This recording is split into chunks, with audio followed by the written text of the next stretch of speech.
God. Bwana asifiwe sana. Na jana tuliona ya kwamba ili uwe na moyo safi, you need to meditate. Unafaa kuwa unachanganua neno la Mungu kwa moyo wako, ama uwe unaomba kila wakati. Katika Luka 18:8 mstari wa kwanza, maandiko inatueleza ya kwamba binadamu anafaa kuomba kila wakati na asiwache. Bwana asifiwe. Lakini tumefunzwa tu maombi ya aina moja ambayo ni hii yenye tumekuwa tukiongea. Lakini nilikuja kugundua ya kwamba kuna pia ile ombi ya moyo wako ina uzito tu kama ile ya kuongea. Ni vile hii ya kuongea, kwa sababu lazima tuseme maneno ili yawe, lazima tuongee. Bwana asifiwe. Lakini ile wakati ambayo huongei na mdomo, unafaa kuwa unaomba na moyo wako kila wakati. Tunaelewana eh? Ndiyo maana Bwana Yesu alisema binadamu anafaa aombe kila wakati. Kila wakati. So inamaanisha kila wakati ukiosha vyombo, moyo wako unafaa kuwa unamuita Bwana kupitia maombi. Na wanafunzi wa Mungu walimuuliza Bwana Yesu, tufunze jinsi tunavyofaa kuomba. Bwana asifiwe. Na Bwana Yesu akawapatia maombi ambayo yeye kila wakati alikuwa anaomba na moyo wake, kwa sababu Bwana Yesu alituonyesha maombi aliyoomba na mdomo wake, na hayakuwa yale ambayo aliwafunza katika maombi inaitwa the Lord's Prayer. So inamaanisha ile maombi ambayo inaitwa the Lord's Prayer ndiyo maombi inafaa kuwa inatoka ndani yetu kila wakati. Sijui kama tunaelewana wapendwa. Na tunaelewa ya kwamba Mungu anaweza sikia yale mambo ambayo unasema kwa moyo wako, vile tu anavyoweza kusikia yale mambo unayosema na mdomo wako. So inamaanisha ya kwamba kwetu kama Wakristo, hii maombi ya moyo, kwa sababu Bwana Yesu anatuambia kwamba binadamu anafaa aombe kila wakati, ni kama vile wewe unapumua. Kwa sababu tuseme kidogo, ukikosa kupumua saa hii, niseme mfunge hewa dakika hata 5. Unajua hata wewe kufanya mambo ya kawaida itakuwa ngumu. So inamaanisha bila sisi kuomba hii maombi ya moyo, ni ngumu sana sisi kama Wakristo kuishi tukiwa katika hiyo moyo wa kiroho. Sijui kama ndio kana nitoa kwa tania. So ninataka mjifunze hii maombi ya moyo. Kila wakati moyo wako unamlilia Bwana. Of course mimi napatanga nikisoma Biblia ni kama ina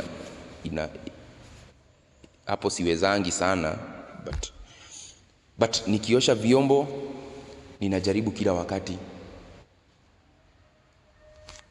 For example, the Lord's Prayer iko na hiyo hallowed be thy name ilinishinda, because hiyo ni kizungu ya kitambo. Bwana asifiwe sana. So I converted it na ikakuwa holy holy is your name O Lord. So at any point in time ukinipata, hata kama ninatembea, hata kama nimenyamaza, moyo wangu you know, that's an adoration. Unamwabudu Bwana. Wakati mwingine, give us our daily bread. So na uzuri Bwana alifanya iwe si wewe unajiombea, it is always in plural. So ujiombei wewe peke yako, unaombea kila mtu. Haya, ingine senye ninaona ninaenda kupatana na mtu ananikwazanga mara mingi, jua kutawahi kosa, you know. So ninaomba, lead me not into temptation, deliver us from evil. So that's what I do. That's what I've been training myself to do. Kila wakati ninaomba hiyo.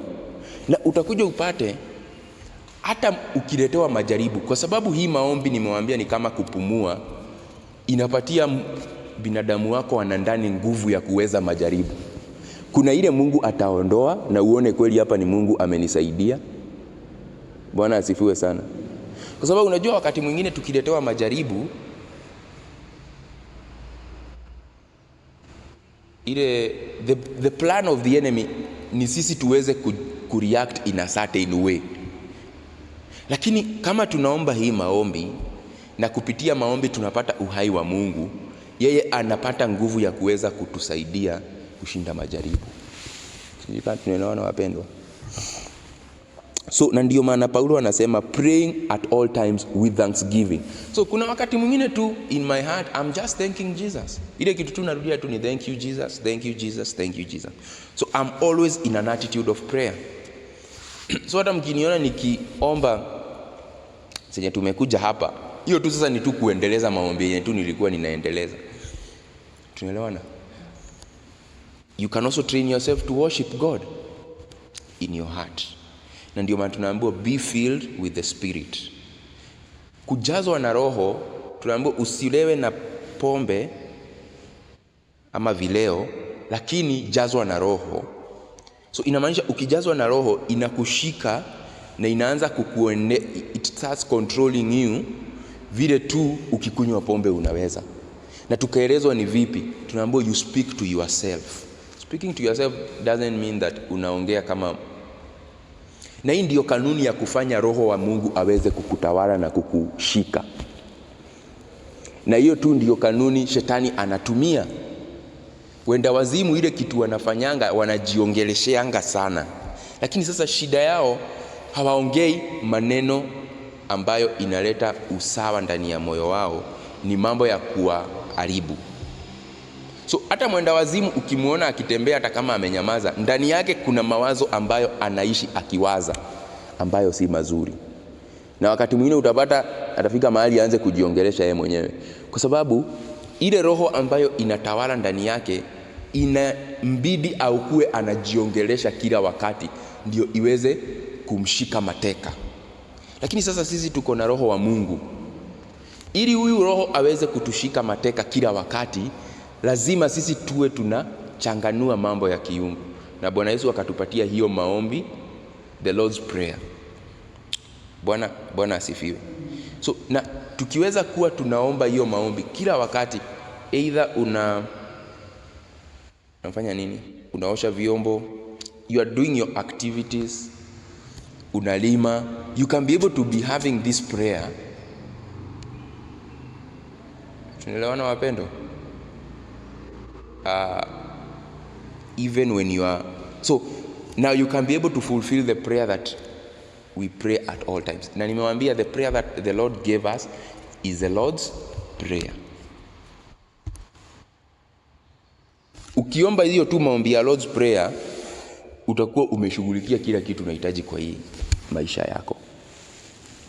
Tunaelewana wapendwa? Yeah. So we must be in constant communication with God. That's God's intention. So maombi yetu si tu ya prayer time, ati tumekuja asubuhi unaomba, so hiyo maneno inaisha. So inamaanisha hata unaona watu, for example, ninaonanga watu maybe when they're in courtship, wanafikirianga tu vile watapigiana waonge. The people can speak even for 3 hours maybe nowadays. Juu siku hizi kuna simu. Kwa sababu hiyo upendo inakuanga na demand, unataka kuongelesha huyo mtu. Bwana asifiwe sana. Ama mtoto mdogo, hata kama haelewi, unamuongelesha tu kama ni mtu mzima, because there is that connection. So unajaribu, unacheza na yeye. So na ukimweka chini, hata sijui kama huwa wanaelewa, anaanza kulia like venye ninaona. So Mungu anataka tukue hivyo. Unaona? Tukue hivyo. So wewe, na ninasikianga mtoto akinyamaza ndio unaangalia kwani shida iko wapi, kwa sababu wamezoea kuwa so sisi Mungu anataka tukue hivyo. Moyo wako kila wakati unaomba. Na acha niwaambie wapendwa, that is what meditative prayer is all about.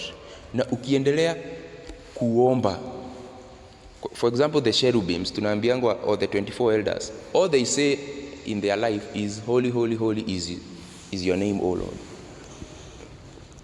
Na hiyo ndio maombi yenye ilianza. Yesu alituambia tuanzange na hiyo. So inamaanisha as you tell God he is holy, he impacts you his holiness. Bwana asifiwe sana. So tukiweza kutembea hivyo, utakuja upate kupitia hiyo mawazo ya kumuomba Bwana kila wakati inakubadilisha. So unakuja unapata that hata ukipata majaribu, kwa sababu umekuwa ukiwaza tu kuhusu Mungu, utayatatua vile tu Mungu anaweza yatatua. Tunaelewana wapendwa? So I don't want to comment the Catholics, but there is something they knew. I'm not trying to say muombe the rosary because that's not in the scripture. Bwana asifiwe sana. Lakini kuna njia walikuwa wame because unajua kanisa ya kwanza ni Katoliki. Lakini along the way watu wakakuja kuingiza mambo yao. But the whole essence ya hiyo rosary is for huyo mtu to always be in a meditative state.